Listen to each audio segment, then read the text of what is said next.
Good afternoon, everyone. Welcome back. Did you have a good lunch? Yes. Good. We might have few people in this session, so if you want to, those people who are sitting at the back are welcome to sit in front, because then, we can have more dialogue and interactions after, our keynote speakers and also panel discussion. Feel free to move around. This session is called Business Ecosystem. Originally, we have 3 speakers.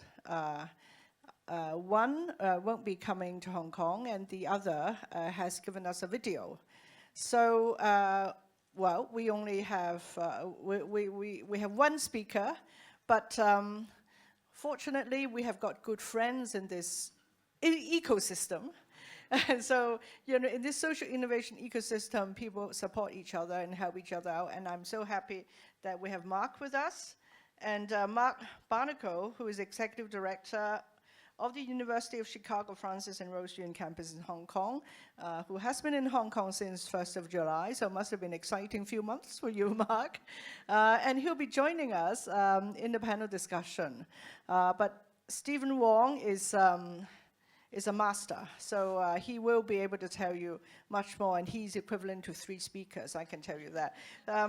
So what we will do is, and I'm Ada Wong, I'm just a moderator, I'll chip in once in a while.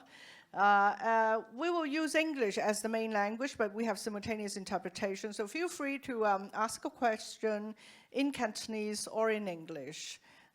We just want all of you to feel comfortable and also excited about the session, so language should not be a barrier. What we are going to do is, first we will going to hear the presentation of Sonny Lin, who is from Taiwan. Sonny is a co-founder and CEO of a platform called Social Enterprise Insights, What she did was quite amazing because she helped to build a social entrepreneurship ecosystem in Taiwan, which was not in existence before SE Insights came about. So her presentation will be short, around 8 to 10 minutes. Well, because I know a little bit about the platform, I can't pretend to be Sunny because she's much younger and more beautiful. But, we can perhaps throw some questions at her, and I can actually email her and see whether she wants to respond right away. Text messages, actually. And then we'll have Stephen Wong to talk about his personal experience as an entrepreneur and as a design thinker, because he has started different companies which are positioned differently in the business ecosystem. In Hong Kong, we often think about companies in the business ecosystem as like for profit, right? You will have to work for the interest of your shareholders. But nowadays, the concept is a little bit bigger, and as innovators, we want to encourage you to think systematically and think about how to rope in all the stakeholders so that companies could be carried on in a more, well, in a happier way, and then your customers, your stakeholders, your procurement supporters and network and everybody would be happy. So in the ecosystem, we have charities on the one end and we have for-profit companies at the other end, but Stephen will tell you that this is not the case. We're not being polarized in a situation like that. And after that, I will invite Stephen and also Mark onto this little stage here, and we can have a dialogue. And Mark can also comment, because Mark has years of experience in the Silicon Valley, so you can talk about how ecosystems are built there, and beyond shareholders' interest to stakeholders' interest, and how Silicon Valley companies have roped in educators, the community around them to make a big difference. So without further ado, can we watch this short clip first, and then we'll have Stephen to give you a presentation in person. Thank you.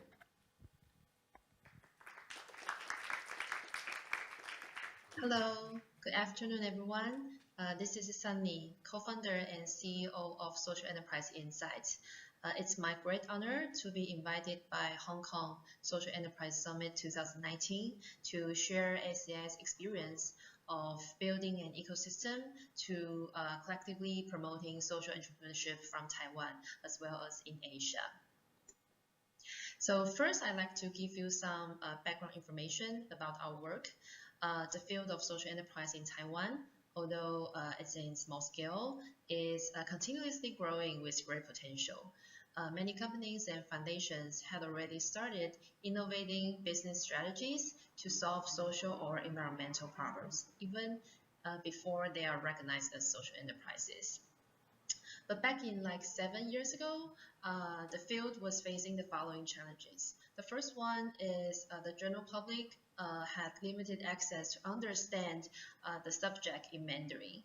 And the second issue was that many social entrepreneurs in Taiwan are not aware of the resources or the support that they can access.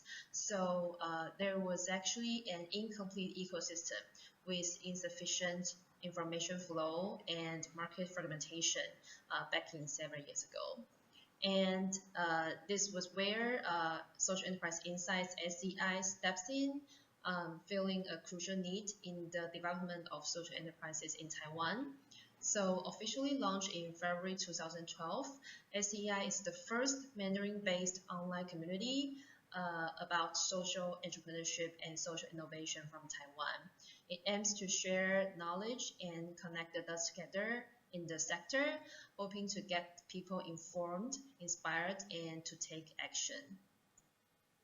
So we started in 2012 with a Mandarin media website sharing global and local trends and cases about social innovation and social entrepreneurship with the so-called SE followers who are eager to understand more about the subject. And over the past 7 years, we have produced over 4,000 articles, 13 trends reports, such as circular economy, food waste, low carbon entrepreneurship, etc., and 3 book publications. And we have also helped hundreds of social enterprises promote their product or services and to recruit talent people to join. And in terms of impact, we have shaped the largest knowledge base on social entrepreneurship in Asia and raised citizen awareness about social enterprise in Taiwan from under 20% to over 30%. And we have seen some of the SE followers become SE supporters, who are people who are like to leverage their personal or professional roles to support social enterprises, such as purchasing social enterprises product or services, or contributing their professional skills. So in addition to the media role, we also host educational events, such as our annual forums with thousands of participants, training workshops and field trips to create networking opportunities for the general public. And our events have fostered Taiwan as one of Asia's social innovation hubs and inspired the Taiwanese government to initiate similar policies. So in addition to like SE followers and SE supporters, we also noticed that there are also more and more change makers taking actions for different kinds of social good. So we work with corporate partners to operate an incubation program to increase the survivability of early stage social enterprises, as well as to accelerate the impact of growing social enterprises. And so far, our community has over 100 social entrepreneurs and tens of professional skill volunteers working together to solve different kinds of social problems. So if we look at the social enterprise ecosystem in Taiwan, it's totally different before and after these 7 years. SEI was among a few ecosystem builders back in 7 years ago, and what we did at that time was also like campaign or event based, trying to promote the concept at individual level. Yet after 7 years, our services have evolved into 3 lines because of multiple community needs, just like I mentioned before. And also, the Taiwanese government has officially put policy resources into the field, which also caused a lot of government-funded ecosystem players join to help SEs increase business capacity, enhance market opportunities, measure impact, and also find appropriate capital. So how to find the right place for SCI to position ourselves in the ecosystem? We usually have two levels of evaluation. Internally, I think it's important to identify our unique strengths first and to further build product or services out of these assets. So for instance, traditionally, companies will work with one mass media channel to promote a social cause and with another PR agency to host networking events. Yet right now, they can actually work with SEI to highlight one social cause or one social issue from media promotion, networking event, and even incubation support. So we try to make the full potential of our three service lines and work with clients who want integrated and collective impact. And we also rely a lot on our community, from exploring unmet market needs to testing potential products or services. Our community followers help us a lot to discover SEI's own unique selling proposition as well as unique social proposition. And externally, we also look at other ecosystem players. We will first evaluate those players' operational rationale. So for instance, if an organization is operated by government funding and doesn't have a purpose about the work they do, we will consider it as a low commitment and unsustainable ecosystem player. So even that player has similar services with us, we will think about how to improve our own services to have higher quality and sustainability, so that if one day that player drops out because the government funding is over in the future, our services can still be available to meet the ecosystem needs.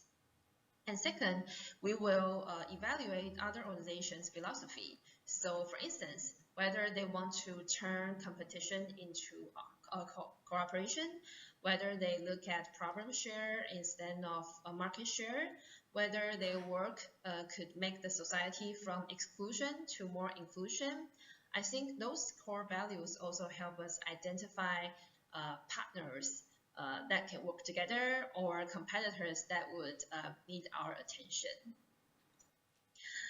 So that's a little bit of our experience to share. Thank you for listening.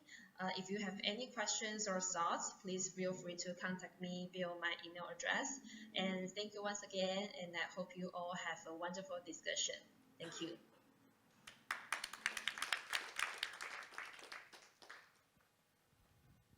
So thank you to Sonny. Again, if you have questions for Sonny, you can tell me later on. But let's go to Stephen, who's right here, and he will present to you 3 cases, all started by him, right? Well, he was a CEO of one, and he started the others, right? So over to you, Stephen. Okay. All right. Thank you. So don't worry, we have people here to talk to you. Okay. And I think we should be okay. We get great people. Mark is here. So I'm going to actually share a few cases on an ecosystem. Actually, if you don't know me, this is my current head. Actually, I had one NGO that I'm actually operating since 16, and then I just quit it, corporate world after 21 years, and I'm actually now in a startup.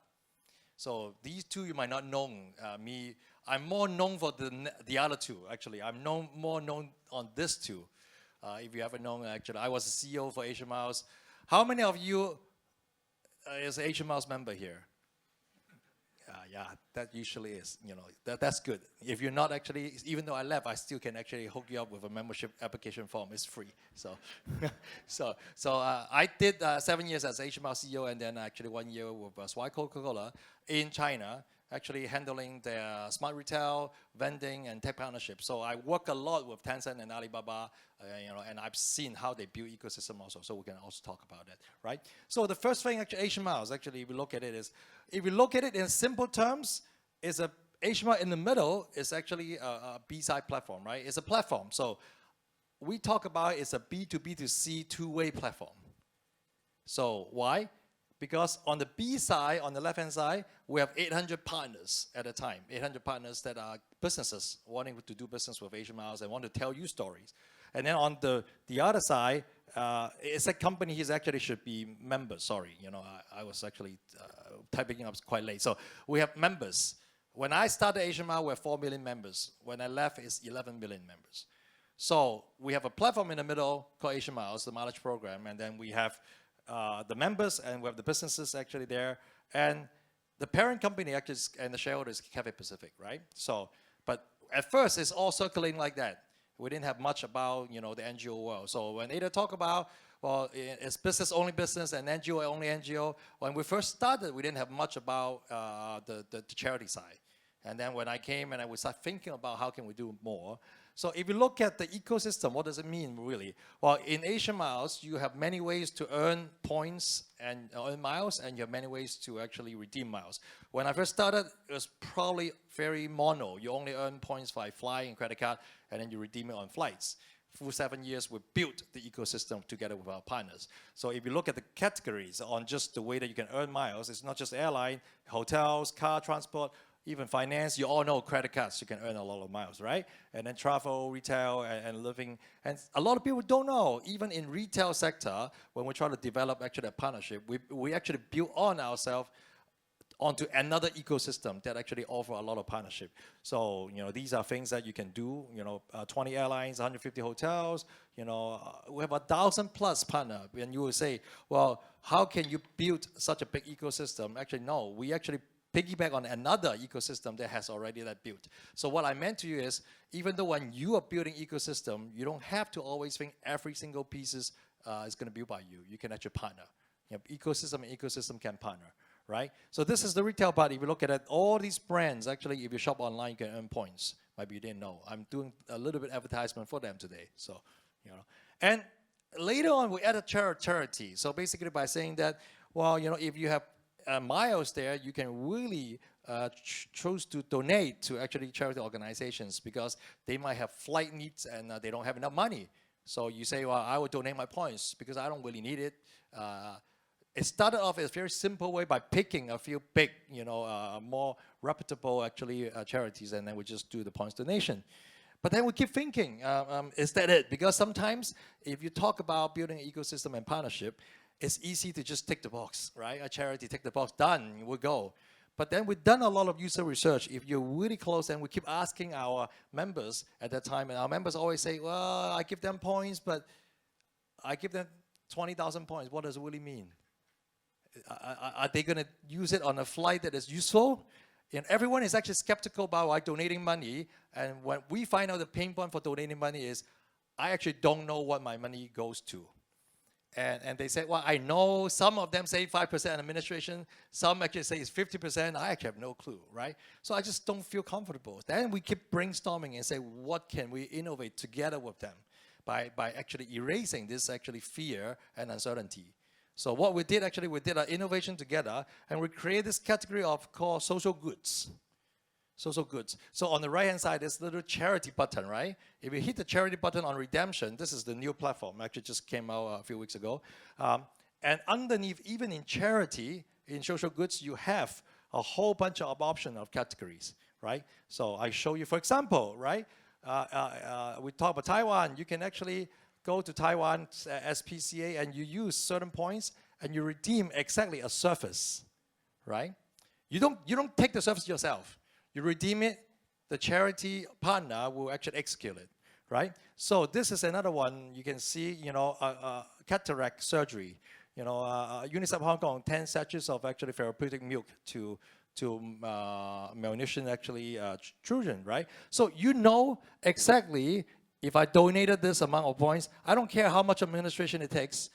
I can tell myself and I can tell my kids that actually say we're going to do this. that actually we're going to help how many people, right? So that's actually an innovation we partnered together. This is an example, right? Very clearly written what is this for, from a reputable organization, UNICEF, and then members feel that's great. You know, there must be some admin costs within that 1,000 points, but I don't really care as long as I know what happens. You know, we can redeem a shelter when disasters happen that you can put 50 people actually to school. I'm happy. They say, you know, so that's an innovation when you collaborate with actually other people in the system, right? So when we were in Asia Miles, we have these things. A lot of companies outside are very company-centric. You always look inward. You know, what is in for me? And then many companies, everyone say that actually what used to be customer-centric. In Asia Miles, we're quite naughty. We say we're not customer-centric. And then people say, what? And we used to say that we're not data-driven also, but we have the biggest data science team in Hong Kong, probably, you know, at that time. But the point is this, we were trying to say that actually, if you're only company-centric, you'll be dead anyway, because you're so self-centered. If you're customer-centric, you also will be dead. Why? It's very simple. If I ask you, iPhone right now is on 11, right? Like just dream. If iPhone 15 is coming up, what do you want? What features do you want? Okay, the iPhone can deliver pizza. He's back from Silicon Valley. He's much more advanced. I'm just saying that actually I want my battery to last for 10 days. iCloud for free. You know, take pictures actually very good, right? You know, front back camera, all actually good. So if you're purely customer centric, my point of view is we as customer always want what? Faster, better, and what? Cheaper. Actually, we don't have a lot of mercy. You know, none of us are very, very good. Oh yeah, you give us so good, maybe I should pay you a little bit more. Well, it's your problem that you didn't actually charge, right? So what I meant is if you're purely customer-centric, customer will tell you what they want, but if you're not clear about actually the affordability, you'll go bankrupt anyway. So we have a point talking about actually we're not customer-centric, but we're stakeholder-centric. So, you know, to do a demonstration in Asia Miles, you know, these are the key stakeholders that actually we need to deal with. Members, right, the 11 million members. Partners, the 800 business partners that actually we've been working with. They get our miles, they you know, give it to you. And we also have our employees, you know, if your partners and members are all happy, but your employees are really tired and actually there's no point, right? They all leave. So shareholder also must be in the middle. So we do this by saying that we must be stakeholder centric. And it's not just theory, we also put it in action. You cannot probably see it, but I will tell you, these are concepts, right? Big green letter is like A3, A4, B1, B2. These are just concepts, like we're brainstorming on actual solution. But the little form that is actually there, I'll read it out because it's kind of small. On the left-hand side, it say impact. On the right-hand side, it say effort. The left-hand side, impact, there's AML. AML is just a short form we call Asia Miles, okay? And then the second one is partner. The third one is member. So on this concept, we actually rate the impact to Asia Miles, partner, and member. And on the right-hand side, we rate effort, you know, technology, you know, how difficult it is, marketing, what else it is, I couldn't even read myself, analytic, and partnership. So in general, the left-hand side is saying that how much value is generating for each stakeholder. The right-hand side, how difficult, how easy to get to. And when all this is done, then actually we look at it and then say, wow, you know, like we know a little bit about how to balance. But one caution, actually, if you learn this and you say, well, this is great, we're going to go apply. But one word of caution is you don't always go back, actually take idea that's giving value to all people that are average. You say you want to be fair, so every single idea you pick is 666. You end up actually having a very mediocre, actually, features and programs. Actually, what we actually drive is sometimes we have to say if there's something is 9 or 10 to members, but 0 to shareholder, to Asia Miles. But if it's 10 to you, the members, we still do it. But we keep a score, not actually 100% you need to tally. You keep a score at the end of every quarter. I approximately have a gut feeling. Well, I gave 3 times, actually 10 points all to the customer, 0 points to the shareholder, but I probably will need to do something that get back some points for Asia Miles or for the partners. So when you do balancing, my point of view is actually don't really try to just be average, right? Okay, so this is Asian Mouse, that's business. There's a business ecosystem. The second one I want to talk about is design thinking in action. You know, it's a community of design thinking practitioners to share, learn, grow, and create value together. So this is purely NGO. I started at 2016, you know, and this is a second way to build actual ecosystem. You look at it as DTI is just a group of people together. Like, you know, Ada is a big design thinker also. You know, we just every year we get together and talk about, you know, how is design thinking is still relevant. Maybe it's too old. Maybe, you know, how do we mix it with other things like agile and so on? But then you build the surrounding actually, you know, entity together, and then you exchange ideas, right? We have corporations, companies that are trying to learn and institutionalize design thinking. We have individual practitioners like myself. We have actually design thinking educators or consultancy, like Ada's actually organization, you know, like our organization, DTIA. And you have school and university, like Hong Kong, you talk to us and say, how can you help us to also actually sometimes come do a talk, you know, do a case study. Then of course, we have the Hong Kong government right there actually in 2017 putting actually design thinking as a policy address. But the government usually execute through agencies. In Singapore, they execute through the Design Singapore Council, and in Hong Kong is the Hong Kong Design Center, right? So we partner with them also, like Unleash, you know, we'll work together with them. So this become an ecosystem, so we circle around, and you will see there are educators inside and there are consultancy inside that a lot of time they are just competing for tenders outside also. But it's okay. When you build everyone together, everybody grows. So this is another example of actually really, you know, building an ecosystem that is actually on a non-profit, on a cause, on a subject that you love. It can be anything. It can be windsurfing. It can be whatever. But you just kind of need to think about everything together. So the last one I want to share is actually, I've been in corporate for 21 years. And suddenly I feel actually it might be this 中年危機啊. You know, mid-age crisis might be, you know, like you suddenly think actually, what's your purpose in life? So I just, you know, like someone is acknowledging, yeah. So I need to talk to you about it. Seems like you're experiencing that. So what do? We actually formed a company by saying that, well, we want to form a company for business for good, cooperation, aiming to create positive social impact through design and technology. Okay, and we aspire to become a benefit corp because we just started, you know, in September. You know, right now it's just November, so it's 2 months. So, you know, it takes a bit of time to get things done. But the idea is wow, can we build another platform that helps solve some of the world's problems, but in a commercial way, but still actually be good, right? So the first mission that we have really is actually we think about making idle resources useful. This is the first time we talk about it in public. So you're in, you know, it's, yeah. So I'm just telling you first time ever. So we have a lot of junk at our home. So we just think that actually it would be good to push a movement, right? So Marie Kondo talk about this. Minani will talk about going minimal. So deep inside the core is really about redistribution of idle resources. If you think about Uber, if you think about Airbnb, they are also redistribution on certain resources, right? It's technically, you know, idle homes. You know, Uber is actually idle cars time. So we're just thinking about, we are blessed with so many things actually we have. And we've done a survey, you know, like 400 people are still actually going. And 90% of them tell me that they have junk at home, sitting there, not doing anything. And you'll be surprised, many of them told me that they are not always second-hand items. They are like first-hand. Ada go to so many speech. She collect like water bottles, battery chargers, you know, like I think it's like probably a mountain actually on giveaways, right? So what do we do with it? We don't need so many, right? So, and 80% of them say that, oh, well, I would rather get rid of it. But why, right? 60% say that, well, it's a waste if not being used.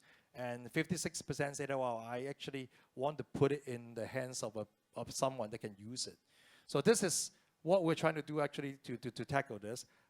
So what if we can find a way to make them useful? What if there's a movement that everyone actually talk to the other person and say, let's get everything from our home and actually just move it out?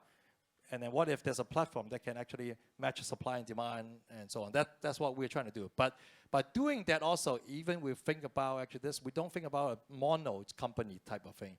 We think about building an ecosystem together, right? So this is actually we think about in a simple side, you know, there's a platform, there's a movement in the middle that we push by saying that everybody go tell your friends, go tell your children about idle items not creating value. We should actually get rid of it. But then, how can we? The individual can work with communities. Community can talk about university, can talk about a building, right? A building in Taikushing, in Central, whatever. And corporation, we're going to go talk to corporation about, well, you yourself as a company have 5,000 people. Why don't you, your employee actually within actually can do this more often, right?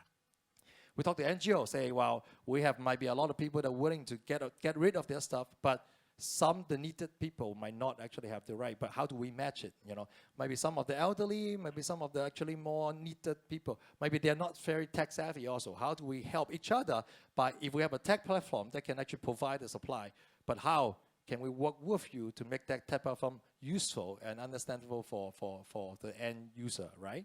So we also have facilitators. Facilitators could be actually platforms. So this, when we talk about it, when we push, at the end of the day, it might not be only good for me. You know, like if you actually push this movement, or the second-hand trading platforms, right? All the exchange platform actually should actually benefit. I think that this is actually a challenge when you think about it is, do you want to only push something that's right, but only for the benefit of your own one organization? Or at the end of the day, you push what's right, but at the biggest scheme of things, many other organizations, inclusive of your potential partner or competitor, can also be beneficial to that. So that's actually an example. So I'll stop here, and maybe later on we can talk about some tips and insight about how to build ecosystem. But I think I should stop here. You want to do it now, or okay? Ada asked me to do that. Okay. So I thought about I talk about it during the discussion one, but I'm slightly worried after I talk about this, I have nothing to talk about.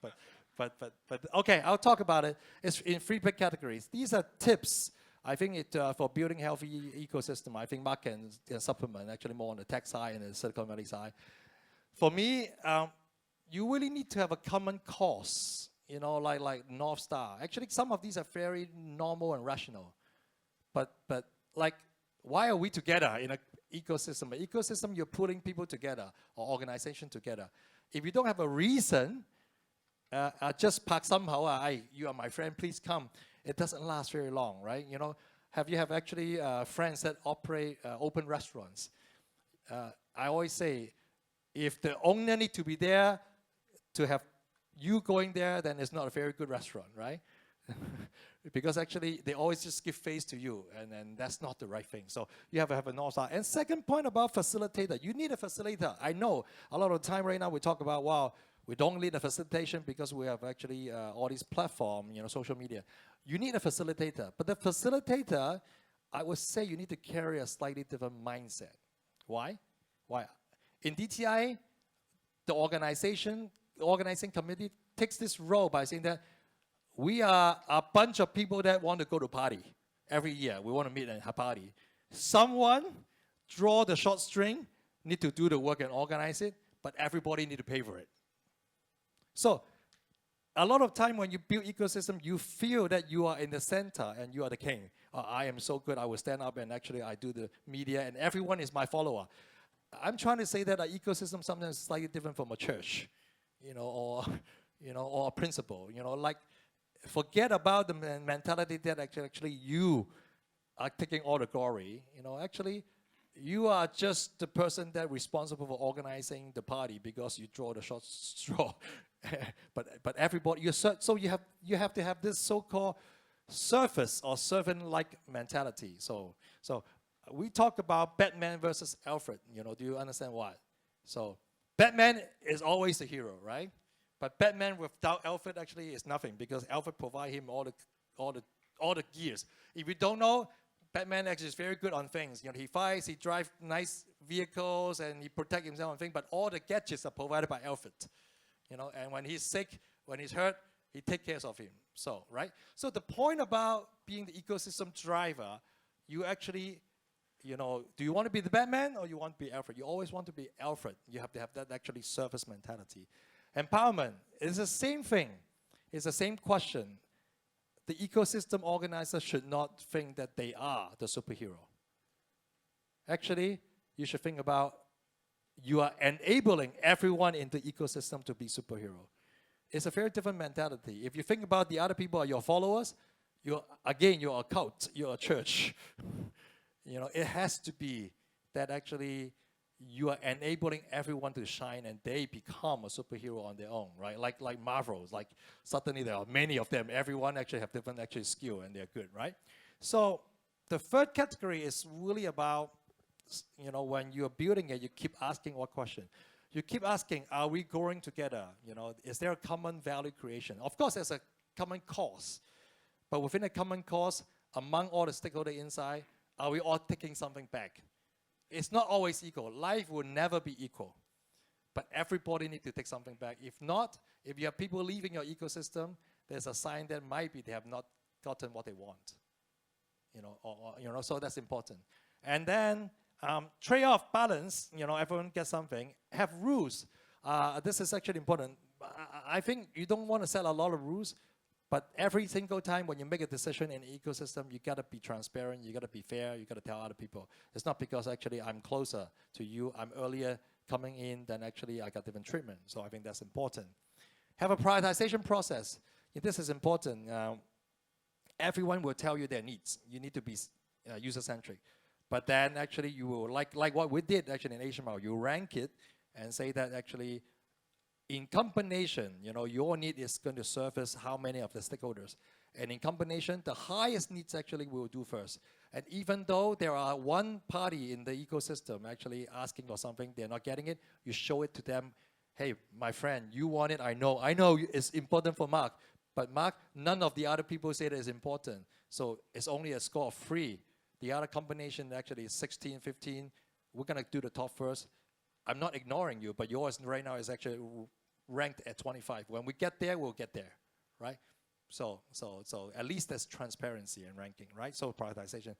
The last part really is, you know, even though you build ecosystem with institutions, institutions are really lead and managed by people. So sometimes don't always go in debating procedures, methodologies and process. You go back, actually be human-centered. You know, go back and check with them what they themselves actually want and what they want for their organization and try to actually fulfill that. So those are a few tips that I have. So then I can sit down and actually have no more to share. Thank you, Ada. So yes, Stephen, I think Stephen has lots to share. Right, so may I also invite Mark to come on stage?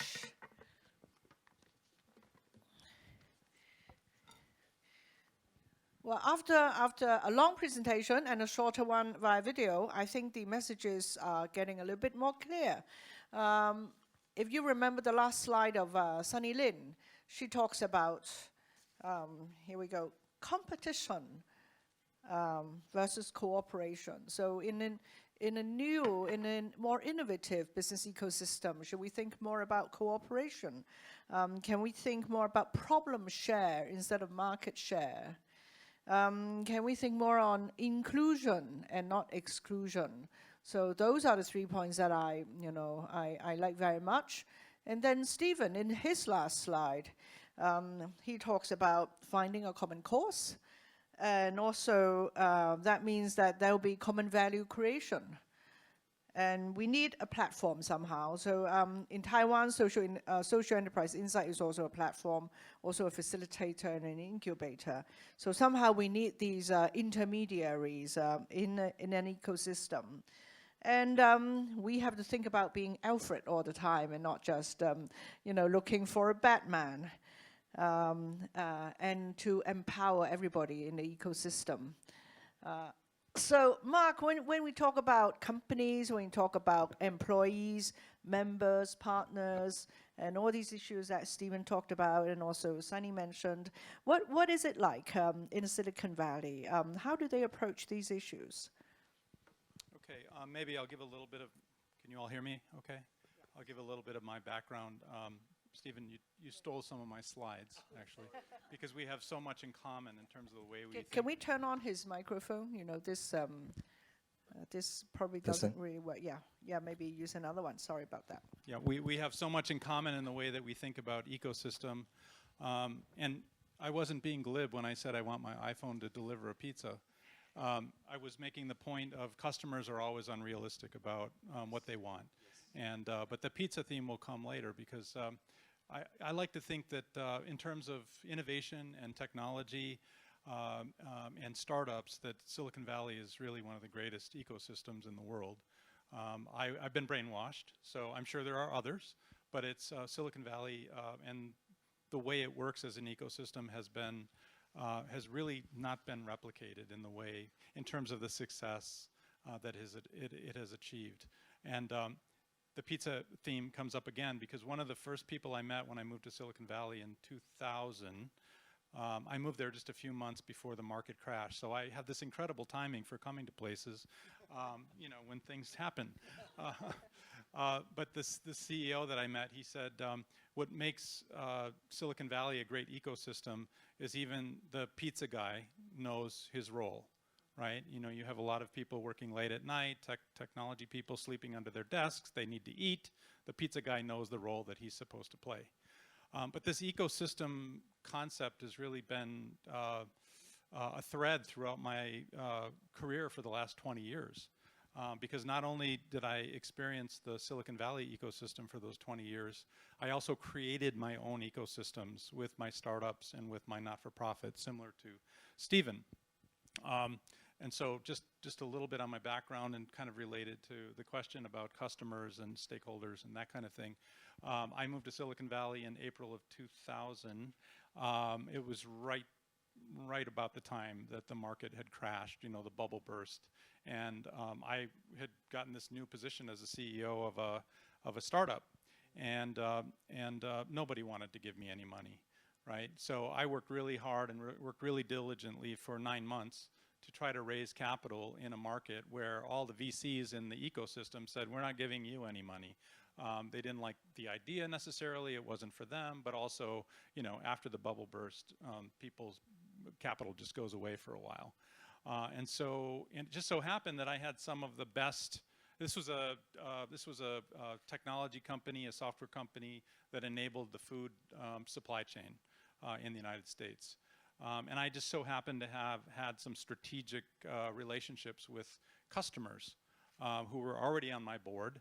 Some of the most powerful and wealthiest independent companies in the world, their owners were on my board. And so when the VC said, we aren't going to give you any money, I worked for 9 months to try to continue to get VC money, and it just didn't come. I was ready to shut down the company, and I told the board, these really wealthy individuals, that I was ready to shut down the company, and that's when they decided to give me money, right? So sometimes you have to threaten to shut down the business or the operation. It's truly, I mean, it's really one of the best learnings that I had in Silicon Valley is you have to sometimes threaten to shut things down in order to get people to do something, right? Getting people to do something is so important. But it was actually turned out to be one of the best things that could have happened to me because we were trying to enable, these were all the top distributors in the United States, multi-billion-dollar companies. They had suppliers like Coca-Cola and various other suppliers on their supply side, and then they had customers on the other end. Some of them were independent restaurants. Some of them, like Burger King, had thousands of restaurants in the United States. So it was because I received their money that we then partnered with their companies, talking about Alfred, right? They were important, you know, they were the Batmans, we were the Alfreds, and we were working with their teams to talk about like how we aligned with our customers to execute the business. We aligned with their teams so that they were doing a lot of the work for us. So the benefit of that was I was able to keep our expenses low because my investors said, we're only giving you this round of funding. We're not giving you anything after that. And so that was a signal to me that I had to be really careful about how I spent their money. So when I went to market and our team went to market, we actually leveraged their capabilities to help us roll out the platform to their suppliers and to their customers. And we built a business over 8 years. We exited that business to private equity, and then we sold it again 18 months later. to a public company. So that was my first lesson in ecosystem, but it wasn't just the Silicon Valley ecosystem or the ecosystem that my board members and customers brought to the table. It was also the ecosystem of, if you want to get 10,000 Burger Kings to get on your platform, you got to go work out a deal with Burger King.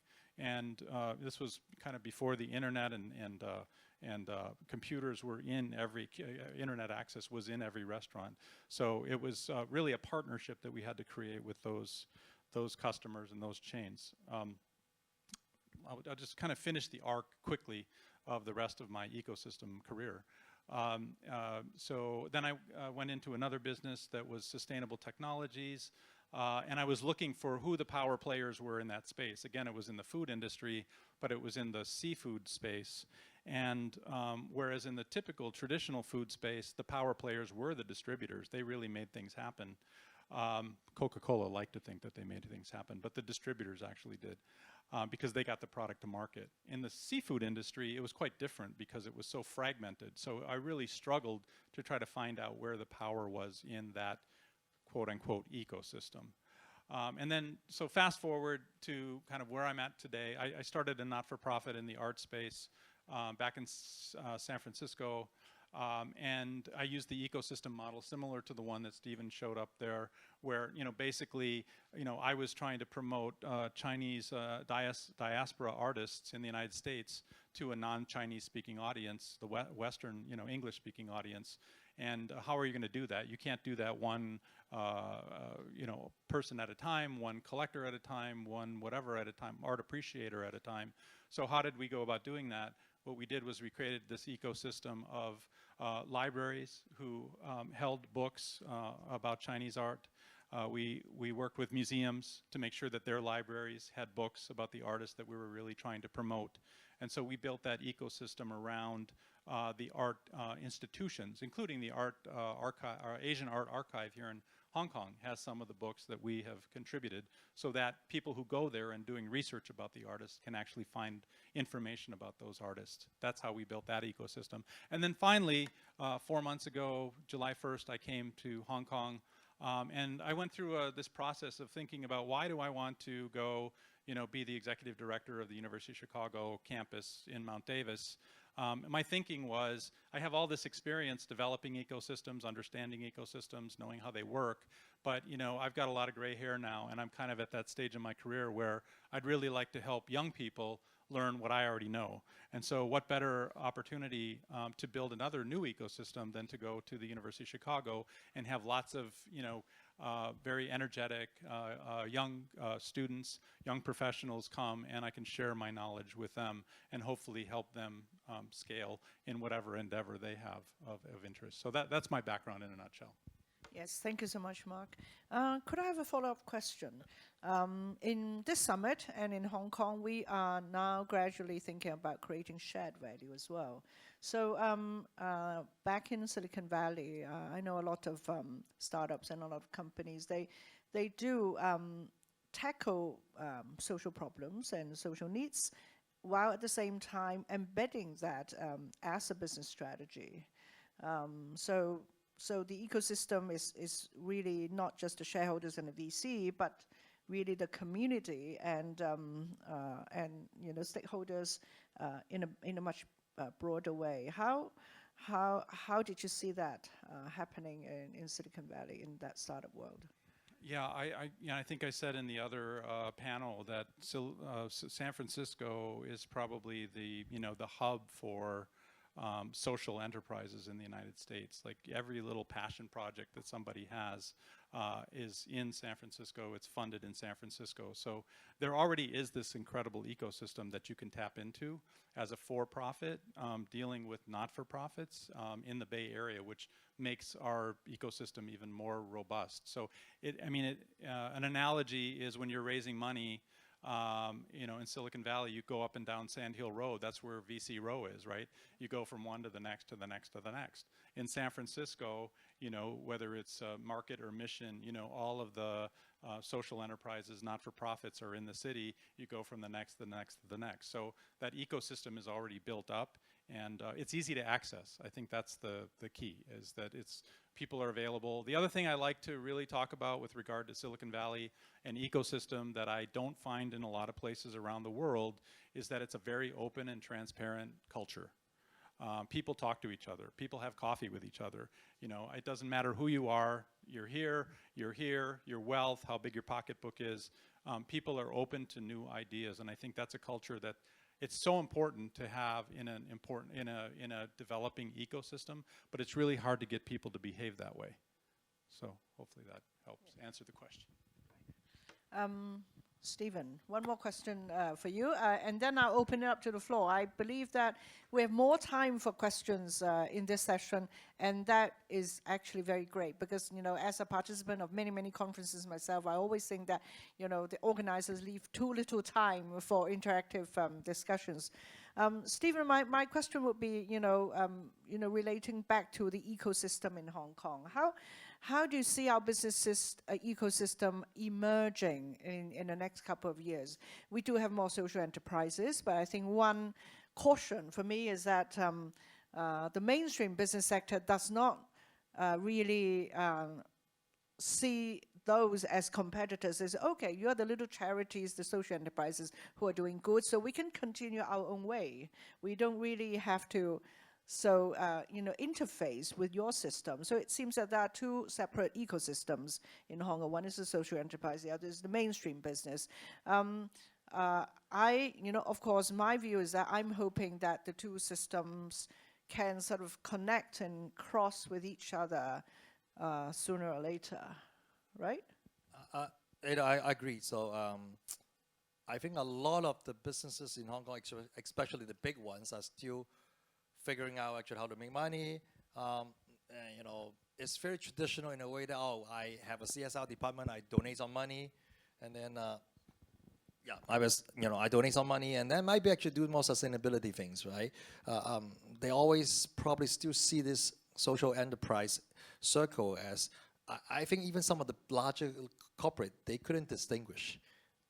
They couldn't distinguish charity, NGO versus social enterprise. So they all like, you're all in one category. I get my CSR people to talk to you. Yeah. Or maybe I get the sustainability people to talk to you, the CSR people. But they are not thinking about, well, maybe you have product and services that we can embrace. I think Hong Kong especially, unlike other places, we are quite dominated by conglomerates. And I believe if these conglomerates can really go in and be a lot more open-minded and say, I can embrace you. Because I remember, in a while ago, Swire has a accelerator called Blueprint, and it's only for B2B tech startup. And it's no longer there. It's no longer there.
And so now, because of technology, they want it to be a platform co-op. And there has been some success in New York, for example. New York taxi drivers got together, they hate Uber, they don't want to be exploited by Uber, and so they created this app, and all the taxi drivers on this platform co-owned the app.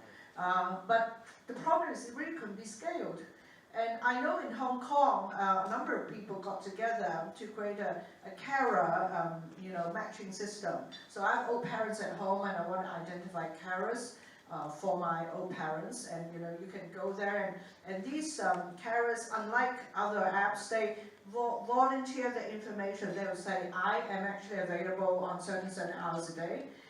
So it is a small thing, and it worked beautifully when it is small. But I'm not sure how it could be scaled, but this is also an important aspect that we can talk about, is that in business ecosystems, should it be winners take all, or should the members, should the partners, should everybody, the stakeholders, get a fairer share and a bigger pie, instead of the profits going back to probably a few people? I mean, in that business that I described, not only were they getting the economic benefit for their group and their members, they were also shareholders in my business. So that when we exited the business 2 times, they all put money in their own pocket. So they were sharing in the benefits of us building the enterprise. So everybody was equally motivated to want to grow it and build it. I think sometimes it's a chicken and egg problem, right? You have a big network effect, big ecosystem, then you always actually become more arrogant, and now I'm a big. So if you're small startup coming to me, if you're actually not good enough, you don't have actually user, then actually I don't get let you access. But that's the problem. If I have user, I don't need you. I'm coming here to beg you to open up your network for me so that I can try some users. So my point actually is, if you have a big network effect, maybe we need to think about different ways. But you cannot be in charity and in free all the time. But maybe we can do something like this: is I'll give each of you some access, but in a limited degree, without actually proving you first or without paying first. But if you really actually have scale because your product is good, you actually catch a pain point, you pay afterwards. So you allow them to give it a try first before saying that actually you need to prove to me before I open to you. Because everybody and every single startup and every single enterprise need one chance to actually at least give it a try first. So we used to talk about our ecosystem as our secret sauce. Do you think an ecosystem, if you've developed it, is like an intellectual property of some sort for the enterprise? I don't, because I think if you build ecosystem, it's like you're building a playground that everybody can come and play, rather than actually you're building a private estate playground. Then you only need an actual access card, and you need to own the property to come in. I actually don't believe. A network effect is for sure. It's a great IP and actually worth money. But I still believe you should, as much as possible, try to open it up, for people to do trial. So. Right. Thank you to both of you. More questions, please, and more feedback, comments, your own stories. Anybody? Yes, please. Gentleman right in the middle, 3rd row. It's a question for Your name? Stephen. My name is Rudy. Rudy. Okay. It's a question for Stephen. You pinpoint in the market. That means normally the corporate want to contribute to the society. They will form as a CSR. So you bundle of them with an NGO, some event, or some social enterprise to put together. So now you're back to you're the CEO of the corporate.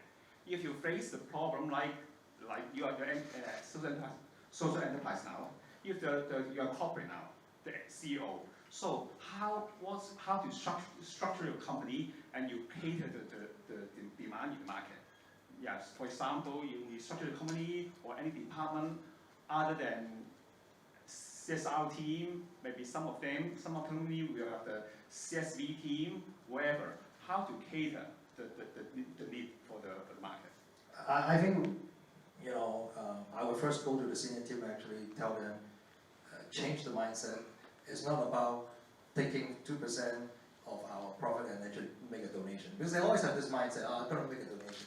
Okay, then you, the manager, you decide what's good, and then you look around and actually come present to me, we vote on it. So that is the lowest form of actually helping. Like, oh, I have money, I can just donate, then I'll be good. I check the box, I put it on my ESG report. Can you think a little bit more about actually, I think strategic, I actually would task the strategic office, or might be actually the CEO or whomever, the CEO himself also, someone that actually has access to across all resources and ask first, as a corporation, what is our competitive advantage and comparative advantage? What industry are we in? What sort of actually needs we have? I think if the corporation can go and say that, well, we're in this industry, we actually have some needs actually we have been trying to solve, we couldn't solve. If you can present to me something, I care less about whether you're a startup or actually a social enterprise.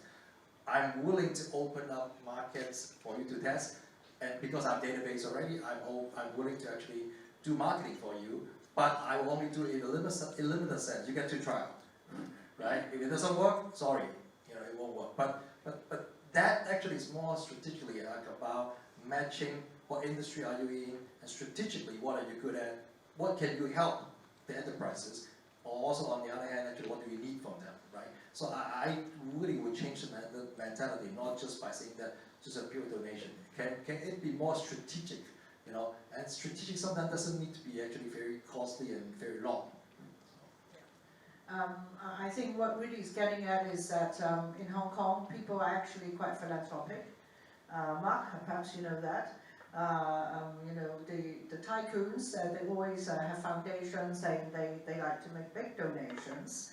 But it is not part of their business strategy. Together you have a social problem, can it be a business opportunity through that social problem? So how could you marry the two? I think what we would really like to see more in Hong Kong is that not just about giving back. There's nothing wrong with giving back.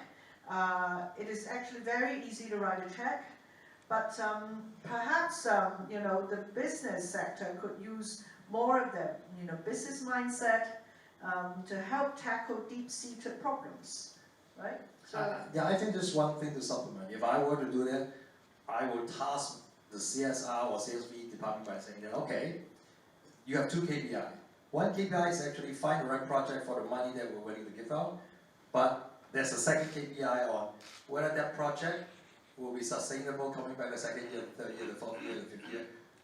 Because it's not just about actually donating. It's about the money there, and then how to utilize the skill and the talent that we have within the big corporation, like a conglomerate, to help them to make those things sustainable. So I think that's probably the KPI need to change also. I don't want to claim to be an expert on investors and people who fund tycoons and so forth in Hong Kong, but I have tried to raise money in Hong Kong for my businesses in the past, and I have not been successful. And I think if I had to sort of analyze why that is and why Silicon Valley has been different for me, it's because some investors, and I think it typically is like family investors, individual investors, they want to know that they can make money on every investment they make. And more broadly speaking, Silicon Valley investors know that they're going to lose money on 9 out of 10 of the investments they make. And they're going to make it all up on the 10th investment. And so this may be a little bit different mindset when it's your own money that you worked hard to build and to grow, as opposed to investors investing in a portfolio that a VC is managing, where there's an assumption that you're going to lose 9 out of 10 times. any further thoughts, Rudy?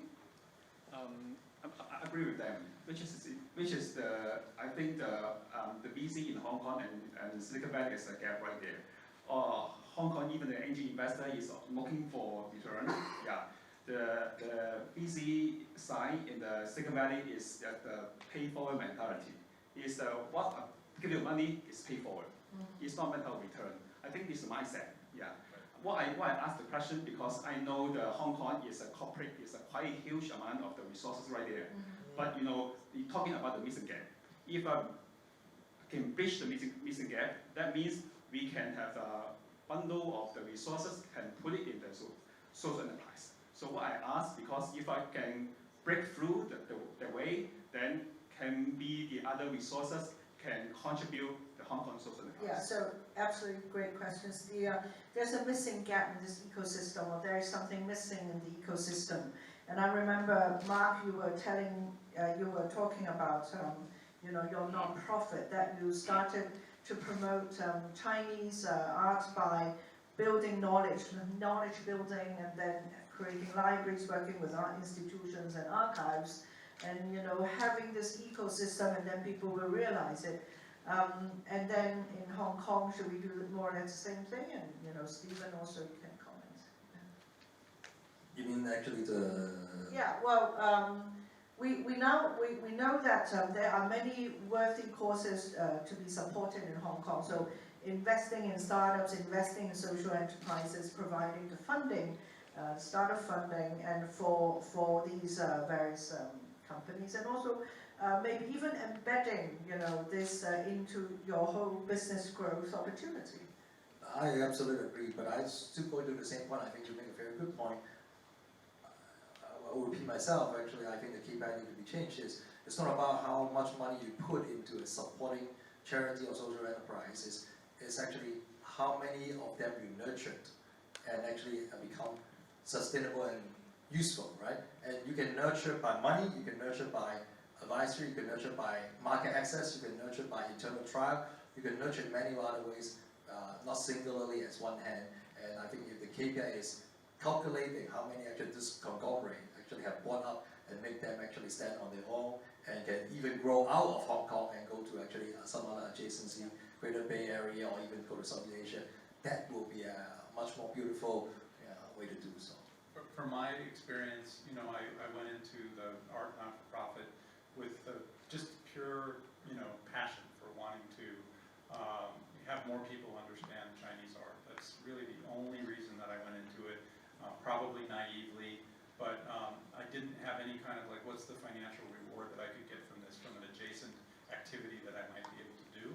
What's interesting about that not-for-profit is it's taken on another life, because we discovered that a lot of the artists that we were working with were focused on climate change, topics of climate change. And so all of a sudden our passion for our social activism, which was related to climate change, artists using natural materials in their works, became really important to the mission of what we were trying to promote. Right. We have time probably for one or two more comments, questions, stories. You will allow me, I will ask one more. Let me see, KK, let me see who else wants to speak first. Anybody from the back? Don't be shy, come on. Yeah. Okay, if not, then KK will have a second chance. Thank you. I'll answer it on behalf of everyone. Okay. I think we are interested in your new project. Dory. Yeah, Dory. Yeah. Could you tell us a bit more about your plan for this year? Okay, good. It's not very clear because it's not out in the market. So there's a bit of reason why it's very vague. But let me just reiterate what we're trying to do. We're trying to build a company using design and technology to create social impact in a commercial way. So my point is, I don't think I can spend time to go persuade a foundation to give me free headcount in each country and 300 of them, and I think there's only 2 or 3 foundations in the world that can afford that, and I don't think I can persuade them. So my point of view is actually, I might have to actually find a way to be stakeholder-centric. That means I have to make my business partner actually within this ecosystem get enough actual value so that they're willing to pay, and so I can actually scale, right? So we can scale. So the whole thinking is really about we've done a lot of research. Albert's here, our research and actually our design head. We've done a lot of research. People say that I have a lot of things I want to get rid of, but my problem is, where do I go and tell people? Ada knows so many people, but Ada is not going to put on her WhatsApp or Facebook every day about I have this and this and this to give away, because are you crazy? And sometimes when you ask someone else whether you want it, you don't know whether actually how the other person will respond. Some people say that, do you think that I have no money? Why you actually ask me, right? So you don't. So if you're creating a platform where everybody just do the same thing, then I think it can grow bigger. And then we're creating little circles. And so my next plan also is to go to corporates.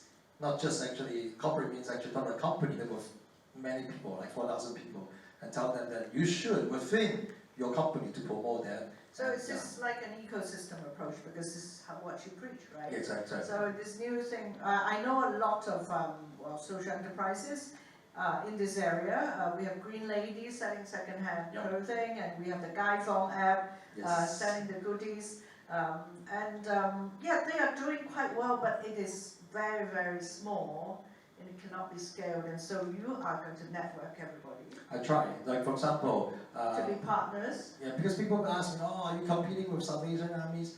I said, why you always have to think about competing? Yeah. I say, they collect so much stuff. Collaborating. But I don't think they are putting the best design team, the best technology team to think about doing it. If they want to use our technology to be part of the system, we're open-minded. But we are dedicated in using design and technology, and we think we're pretty good designers, and we just try to do that. So you can actually tell us more later on. I've got lots of stuff to be put on your platform. Yes. Give us a month. We'll probably launch it in January. Give us a month. Right. So I want to give one last chance to everybody here. Any further questions and comments? If not, I have a last question for the gentleman. Okay, great. Thank you. Hello, I'm Isabel. So I have a question about the ecosystem issue.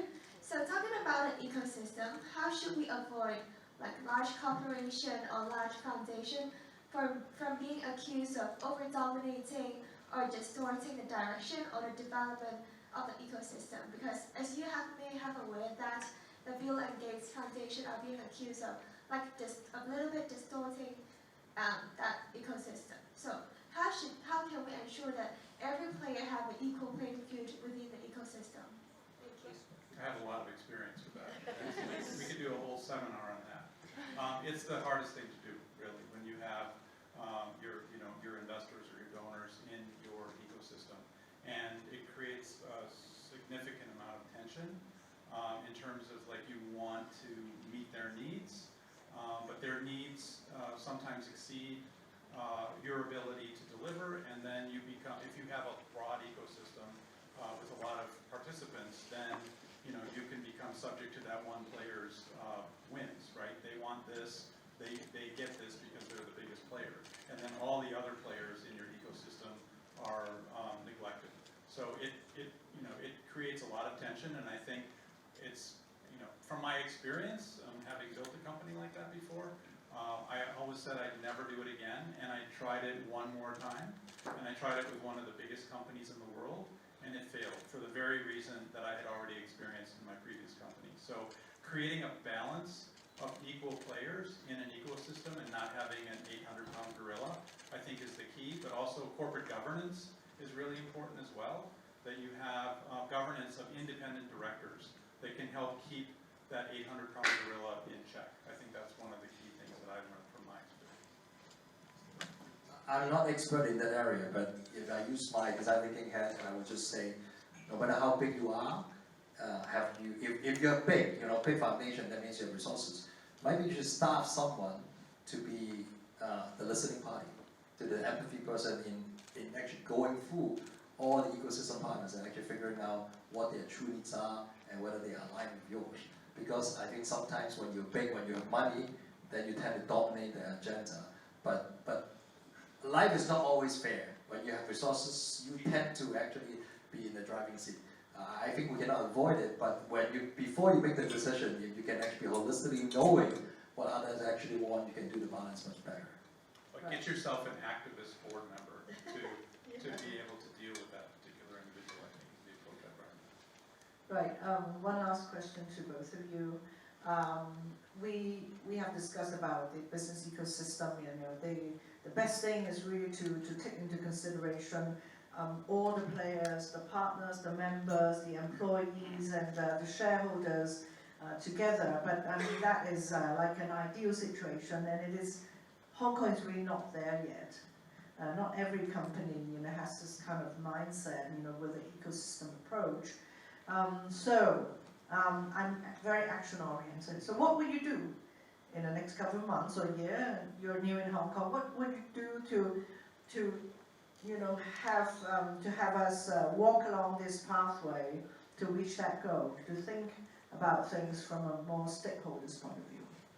Well, yeah, like I said, I'm new here, but I tend to evangelize on a lot of these types of subjects. And again, going back to my platform that I sit in now and the ecosystem that we're trying to build, we already have a lot going on within our Polsky Center, our Verstandi Center, where we have faculty coming over teaching these kinds of things, and I'm getting more active in trying to deal with the people who come to our campus to actually help more people in Hong Kong understand. We're going to Cyberport with our Polsky Center and training entrepreneurs, so we have a lot of touch points in the community that can help teach and proselytize these kinds of ideas. The other thing is that I'm developing an ecosystem not just of the students and the entrepreneurs, but we're also strategically looking at in the Asia Pacific region, not just Hong Kong, not just Greater Bay Area, who are the institutions that we need to align ourselves with, because as you can imagine, in a university environment, there's a lot of faculty point-to-point collaborations. We can't even keep track of them all, right? There's so many. So we want to be more methodical in this campus and our approach in terms of being strategic about who are the top 10 universities that we want to work with, and have strategic relationships that we build with them, who are the top institutions like this one, who we want to build relationships. So that's another way that we can try to have an influence in the short term and the long term.